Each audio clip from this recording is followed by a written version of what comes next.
Hi friends, welcome to serials கொண்டாட்டம். நம்ம ஆடுகளம் சீரியலை இப்போ என்ன இன்ட்ரெஸ்டிங்காக போயிட்டுருக்கு அப்படின்னு பார்த்தீங்கன்னா, நம்ம செல்வநாயகிக்கு இப்போ ஒரு எண்ணம் வந்துருச்சு. அபியை வந்துட்டு காயத்ரிக்கு கல்யாணம் பண்ணணும், அதாவது இந்திரா மேடத்தோட பொண்ணுக்கு வந்து கல்யாணம் பண்ணணும். அபியை மொத்த சொத்தும் நமக்கு வரணும், இந்த தேவியும் வேண்டாம், அபிக்கு ஸ்ருதியும் வேண்டாம் அப்படிங்கிற மாதிரி செல்வநாயகி வந்து கச்சிதமாக வந்து ஒரு முடிவு எடுக்கிறாங்க. ஸோ அதை தான் வந்து இந்த வீடியோவில் பார்க்க போகிறோம். இந்த வீடியோவுக்கு ஒரு லைக் கொடுத்துட்டு இன்னும் நம்மளை சப்ஸ்கிரைப் பண்ணாமல் இருந்தீங்கன்னா சப்ஸ்கிரைப் பண்ணிக்கோங்க. வாங்க இப்போ நம்ம வீடியோக்குள்ளே போயிடலாம். போன எபிசோடில் நீங்கள் பார்த்துருப்பீங்க, நிறையா விஷயங்கள் நடந்துச்சு. லாஸ்ட்டில் வந்து சத்யாவும் தேவியும் சொல்லிட்டு ஹாஸ்பிட்டல் போனாங்க. ஸோ இன்றைக்கான எபிசோடில் என்ன நடந்துச்சுங்கிறத லைட்டாக சொல்லிடுறேன். ஸோ ஸ்பீடாக சொல்லிடுறேன். ஸோ வீடியோவை ஃபுல்லாக பாருங்கள். தேவி சத்யாவும் மெடிக்கல் செக்கப்புக்காக ட்ரீட்மெண்ட்டுக்கு போயிருப்பாங்க. அப்போ வந்துட்டு சத்யாட்ட வந்து தேவி வந்து ரொம்பவே வந்துட்டு பிளட் டெஸ்ட்லாம் கொடுக்குற மாதிரி தேவி செட் பண்ணுறாங்க. ஆனால் சத்யா வந்து பிளட் டெஸ்ட்லேருந்து தப்பிச்சிடுறாங்க. உடனே வந்து தேவினால் உண்மையை கண்டுபிடிக்க முடியலன்னு சொல்லிட்டு சத்யா கிட்ட ஏடி என் மேலே சத்தியம் பண்ணி சொல்லு, நீ வந்து கன்சீவாக தானே இருக்கு அப்படின்னு கேட்குறாங்க. சத்யா வந்து இல்லவே இல்லை, நான் வந்து ஒரு 2 விஷயத்த உங்ககிட்ட மறைக்கிறேன்க்கா, நேராக வரும்போது நானே சொல்கிறேன் அப்படின்னு சொல்லி முடிச்சுறாங்க. அடுத்தது பார்த்தீங்கன்னா, இந்திரா வீட்டுக்கு நம்ம செல்வநாயகி போகிறாங்க. செல்வநாயகி போனப்போ செல்வநாயகிக்கு காயத்ரி பற்றின எல்லா விஷயமே தெரிய வருது. தெரிய வந்ததுக்கப்புறமா இந்திரா கிட்ட தெரிய வந்ததுக்கப்புறமா தான் நம்ம செல்வநாயகி இதுக்கப்புறம் தான் என்ன நடக்க போகுது, செல்வநாயகி அப்போ தான் யோசிக்கிறாங்க. அபியை வந்து காயத்ரி உண்மையாக லவ் பண்ணுறாங்க. இது எல்லா விஷயமே செல்வநாயகி தெரிஞ்சதுக்கப்புறமா தான் செல்வநாயகி யோசிக்கிறாங்க. அது ஸ்ருதியை கல்யாணம் பண்ணாலும் ஒரு சொத்து நம்மளுக்கு கிடைக்க போகிறதுல நம்ம சொத்து தான் போகும். அதே தேவியை கல்யாணம் பண்ணால் அவன் நயா பைசாவுக்கு செல்லுபடியே ஆக மாட்டான். அப்போ தான் வந்து செல்வநாயகிக்கு ஒரு கணக்கு வருது. இதை எப்போ யோசிக்கிறாங்கன்னா, இப்போ இந்திரா வீட்டுக்கு எதுக்காக செல்வநாயகி போயிருப்பாங்க, அன்னைக்கு 2 பேருமே சேர்ந்து கோயிலுக்கு போகலாம் அப்படிங்கிற ஒரு நல்ல விஷயத்துக்காக போயிருப்பாங்க. அப்போ தான் செல்வநாயகியே தான் வந்து வாண்டடாக வந்து இந்திரா கிட்ட கேட்டாங்க, உங்கள் பொண்ணுக்கு என்ன ஆச்சு, நாங்களும் ஃபேமிலி தானே, நீங்கள் என்கிட்ட ஷேர் பண்ண மாட்டீங்களா, என் பையன் கிட்ட கூட நீங்கள் ஷேர் பண்ண வேணாம், என்கிட்ட ஷேர் பண்ணுங்க அப்படின்னு சொன்னோடனே தான் இந்திரா வந்து எல்லா விஷயத்தையுமே வந்துட்டு செல்வநாயகிட்ட சொல்கிறாங்க. ஆக்சுவலாக அபியும் காயத்ரியும் ஒரே காலேஜில் படிச்சிருப்பாங்க. அபியை வந்து காயத்ரி வந்து ஒன் சைடாக லவ் பண்ணியிருக்காங்க. தேவிக்கு அபி கூட கல்யாணம் ஆயிடுச்சு அப்படிங்கிற விஷயம் தெரிஞ்சு தான் காயத்ரி வந்து இந்த மாதிரி ஒரு நிலைமைக்கு வந்து ஆளாகியிருக்காங்க. இப்போ இது எல்லா விஷயத்தையும் வந்துட்டு நம்ம செல்வநாயகிக்கு தெரிய வந்ததுக்கப்புறமா செல்வநாயகிட்ட வந்துட்டு எப்படியோ இந்திரா மேடம் சொல்லிட்டாங்க, பிஸ்னஸ்க்கும் இதுக்கும் எந்த சம்மந்தமும் இல்லை, நம்ம 2 பேரும் நல்லபடியாக பிஸ்னஸை பார்ட்னர் போட்டு நல்லா பண்ணலாம்.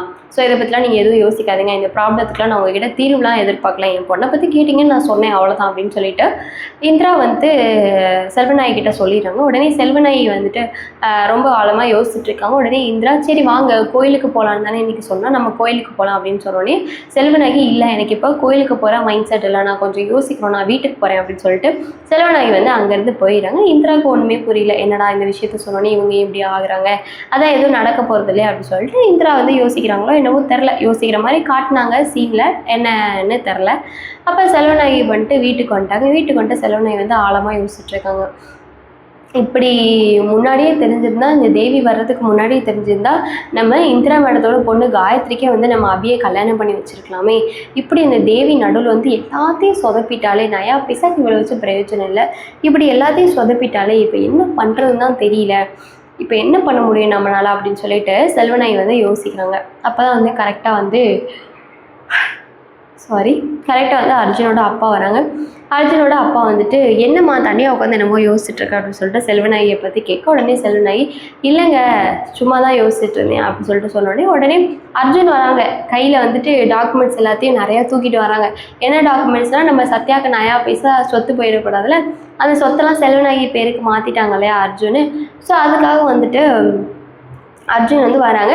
அதுக்கு முன்னாடி அபி வராங்க. அபி வந்துட்டு அம்மா இந்த மாதிரி இந்திரா மேடம் வந்து ஃபண்ட்ஸ் எல்லாம் ரிலீஸ்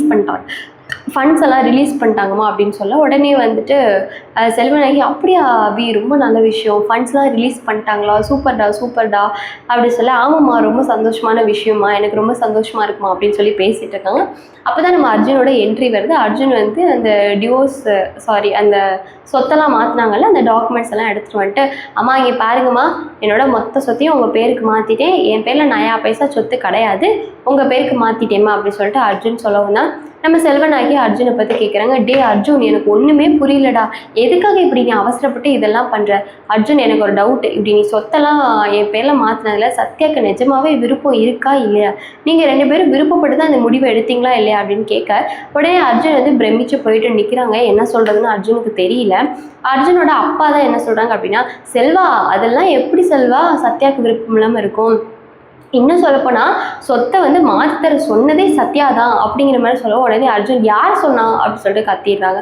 உடனே செல்வனாகி என்னடா அப்படி சொல்லிட்டு அர்ஜுனை பார்க்க உடனே அர்ஜுனோட அப்பா என்ன அர்ஜுன் பேசுகிற, நீயும் சத்யாவும் சேர்ந்து தானே இந்த முடிவு எடுத்ததா நேற்று சொன்னீங்க, அப்போ எதுக்காக சொன்னீங்க, சத்யாவுனையும் சேர்ந்து முடிவெடுத்ததா, அதுவும் இல்லாமல் சத்யா யார், நலனோட பொண்ணு, நலனே பெரிய கோடீஸ்வரன், அப்போ நலனோட பொண்ணுன்னா சத்யாவுக்கு ஏகப்பட்ட சொத்து இருக்கும். அப்படி இருக்கும்போது சத்யா எதுக்காக வந்துட்டு இந்த வீட்டோட சொத்து மேலே ஆசைப்பட போகிறா, அதனால தான் சத்யா வந்து எல்லா சொத்தையும் நீங்கள் அம்மா பேருக்கு எழுதி கொடுத்துருங்க, அவங்க யாருக்கு பிரித்து கொடுக்காங்களோ அவங்களுக்கு பிரித்து கொடுத்துக்கிட்டோன்னு சத்யா நல்ல எண்ணத்தோடு சொல்லிட்டா. சத்யா தங்கமான பொண்ணு செல்வா. அர்ஜுன் அப்படி தானே அர்ஜுன், நீங்கள் 2 பேரும் சேர்ந்து தானே முடிவு வைக்க ஆமாப்பா அப்படின்னு சத்யா தான் இந்த முடிவெல்லாம் எடுத்திருப்பா. சத்யாவுக்கு சொத்து மேலே சுத்தமாக ஆசையே கிடையாது. சத்யா பணத்துக்கு ஆசைப்படுற பொண்ணும் கிடையாது. அதனால சத்யா எடுத்த முடிவு கரெக்டு தான் செல்வா அப்படின்னு சொன்னோடனே உடனே செல்வனாக்கி அர்ஜுன் கரெக்டா அப்படின்னு சொல்லிட்டு கேட்க ஆமாம்மா அப்பா சொல்கிறதாம்மா சரி அப்படின்னு சொல்லிட்டு அர்ஜுன்னு சொல்லிடுறாங்க. அதுக்கப்புறம் இந்த விஷயம் வந்துட்டு அப்படியே வந்துட்டு முடியுது. இங்கே பார்த்தா நம்ம சத்யாவும் தேவியும் ஹாஸ்பிட்டலில் இருந்துட்டும் வந்துடுறாங்க. அப்போ தான் அர்ஜுன் வந்துட்டு மாடிக்கு போயிட்டு நான் அம்மா கிட்ட எல்லா சொத்தையுமே வந்து ஒப்படைச்சிட்டேன் அப்படின்னு சொன்னேன். டேய் நான் இருக்கிற டென்ஷனில் நீ வேற போட அங்கிட்டு அப்படின்னு சொல்லிட்டு சத்யா வந்து அர்ஜுனை வந்து அவமானப்படுத்தி அசிங்கப்படுத்திடுறாங்க. அப்போ தான் வந்துட்டு செல்வனாகி தனியாக வந்து ரூமுக்கு போனப்போ தான் யோசிக்கிறாங்க எப்படி இந்த தேவியை வீட்டை விட்டு வெளியே அனுப்பலாம், நமக்கு ஸ்ருதியும் வேண்டாம் இந்த தேவியும் வேண்டாம், பேசாமல் நம்ம அபிக்கு காயத்ரியை கல்யாணம் பண்ணி வச்சுட்டா அந்த வீட்டில் இருக்க கோடிக்கணக்கான மொத்த சொத்தும் நமக்கு வந்துடும், இதை முதல்ல பிளான் பண்ணுவோம் அப்படின்னு சொல்லிட்டு செல்வனாகி வந்து ரொம்ப ஆழமாக வந்து இந்த விஷயத்தை பற்றியே யோசிக்கிறாங்க. யோசிச்சுட்டு இப்போ செல்வனாகி காயத்ரி பற்றின உண்மையும் தெரிஞ்சிருச்சு. ஆனால் தேவிக்கும் சத்யாவுக்கும் இந்த விஷயம்லாம் தெரியாது. எல்லாருமே கமெண்ட்ஸில் பண்ணியிருந்தாங்க இந்திரா காயத்ரி இவங்க 2 பேரும் வேஷம் போடுறாங்க, இது எல்லாமே வந்து சத்யாவோட பிளான் தான் அப்படிங்கிற மாதிரி சொல்லியிருந்தாங்க. ஆனால் சீரியல் பார்க்கும்போது நிஜமாவே இது சத்யாவோட பிளான் தான் இப்படி எக்ஸிக்யூட் ஆகுதா, இல்லை வந்துட்டு இப்படி ஒரு பிளானு, இப்படி இந்த பொண்ணு இப்படி ஒரு ஆபத்தில் இருக்கா அப்படிங்கிறது சத்யாவுக்கே இன்னும் தெரியாமல் தான் சத்யா இப்படி ஒரு பிளானை எக்ஸிக்யூட் பண்ணாங்களா, இப்போ சத்யா இப்படி ஒரு பிளானை எக்ஸிக்யூட் பண்ணிட்டாங்க, இது திரும்ப தேவிக்கே ஆபத்தாக போகுது இல்லையா. ஸோ இந்த விஷயத்த சத்யா இனிமேல் எப்படி ஹேண்டில் பண்ண போகிறாங்க, இப்போ தேவி சத்யாவை பற்றி என்ன நினைப்பாங்க, ஆல்ரெடி 2 பேருமே சண்டை போட்டு மிஸ் அண்டர்ஸ்டாண்டிங்கில் இருந்தாங்க, இப்போ தான் வந்துட்டு சத்யாவும் தேவியும் 2 பேருமே வந்து சேர்ந்துருக்காங்க. இப்போது இந்த காயத்ரி விஷயம் உள்ளே வரும்போதுட்டு சத்யாவை பற்றிட்டு தேவி என்ன நினைக்க போகிறாங்க, தேவி சத்யாவை தப்பாக நினைப்பாங்களா இல்லை புரிஞ்சுப்பாங்களா, தேவி ஆல்ரெடி ஸ்ருதியோட போராட்டாச்சு, அப்படி மாதிரி ஒரு விஷயத்த நம்மளால யோசிக்க தோணுது. அப்புறம் 2வதாக வந்துட்டு ஸ்ருதியை பார்த்தோன்னா தாத்தையை உயிருக்குயிராக நம்பிக்கிட்டு நேசிட்டு இருக்க ஸ்ருதிக்கே இப்போ பெரிய ஒரு ஆப்பு வரப்போகுது. இப்போ ஸ்ருதி வந்துட்டு காயத்ரி என்ன பண்ணுவாங்க அப்படிங்கிற மாதிரிலாம் நம்மளுக்கு ஒரு டவுட்ஸ் வருது. சரி உங்களுக்கு என்ன தோணுதோ அதை வந்து கமெண்ட்ஸ் மூலமாக கண்டிப்பாக ஷேர் பண்ணுங்கள். இந்த வீடியோ பிடிச்சிருந்துச்சுன்னா லைக் பண்ணுங்கள். நெக்ஸ்ட் ஒரு வீடியோவில் பார்க்கலாம். டடா.